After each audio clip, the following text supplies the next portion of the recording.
Uzuner is an associate professor of political science at Marmara University, and she joins me live from Istanbul. Professor, why do you think we're seeing this continued denial of rights to the Muslim minority in Western Thrace, despite that judgment from the European Court of Human Rights?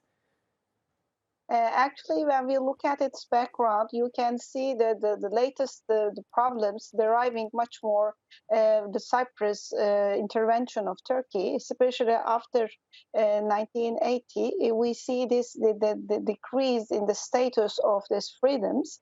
The most important the tension in the Greek side is related with this the ethnic solidarity, probable solidarity with Turkey.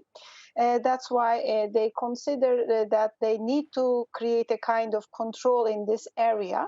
Actually, in the background of this, the bilateral relations, the Turkish minority in this region became always a very hot topic, and Turkey tried to protect these people and their rights deriving from these international treaties and several, let's say, regulations.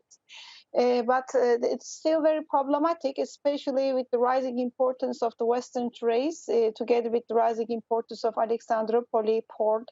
We see that the rising tension in Turkish-Greek border, and that's why I see that there is an effort of Greek authorities to control more on the Turkish minority and their properties, lands, and somehow they want to have a kind of full control in this area.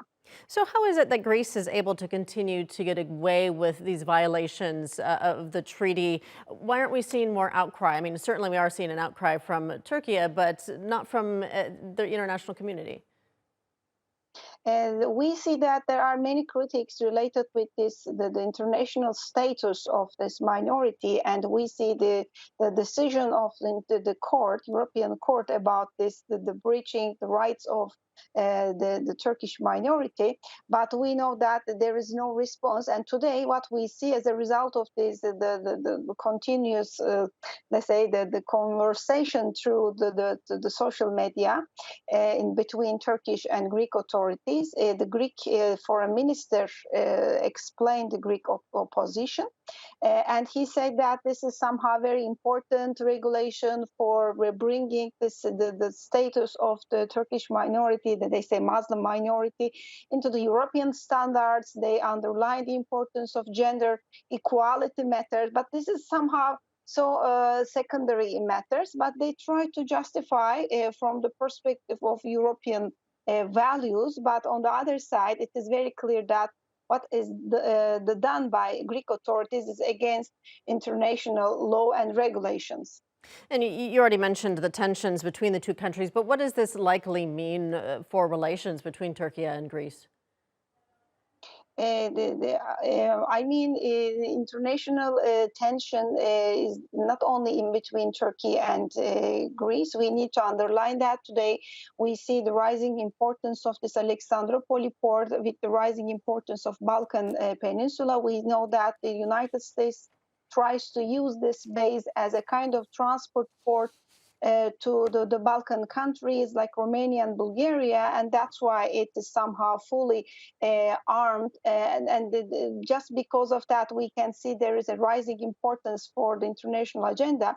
But it's not only related with that. We know that the Greek authorities are giving special importance to this region as a kind of the dangerous region for their sovereignty, because this Turkish minority have a full let's say the connection with the Turkish people because of their ethnic background, but it is not a reason, of course, to eliminate their, let's say, the rights. So we see that the international community will be against this decreasing the status of these people, the minority.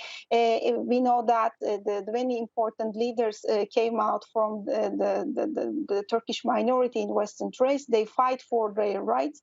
And I'm sure that what is done will be, again, another topic of jurisdiction process in European authorities.